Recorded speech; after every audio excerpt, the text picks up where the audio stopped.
আজ আমি তোমাদের সাথে শেয়ার করব তাল গোলার খুব সহজ একটা পদ্ধতি।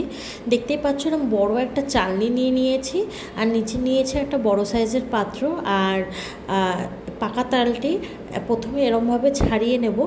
তো তাল আমরা ছোটোবেলা থেকে দেখে এসেছি, সাধারণত তাল এরমভাবে ছুলে আঠিগুলোকে হালকা জল দিয়ে চটকে নিয়ে তারপরে তালের গোলাটা গুলতে, কিন্তু আজ আমি বিনা জলেই তোমাদের সাথে তাল গোলাটা শেয়ার করব।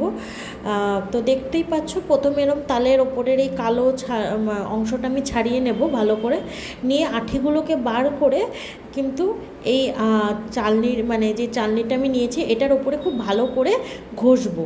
তো এরমভাবে ঘষে ঘষেই কিন্তু আমি একদম দেখো জল ছাড়া পুরো মাখনের মতো টাইট তালগুলো গুলে নিচ্ছি। তো দেখো তোমাদের কেমন লাগলো আজকে আমার এই তাল গোলার পদ্ধতি, অবশ্যই আমাকে কমেন্ট করে জানিও। আর যারা আমার ইউটিউব চ্যানেলে নতুন আছো তারা অবশ্যই আমার চ্যানেল সাবস্ক্রাইব করে দিও।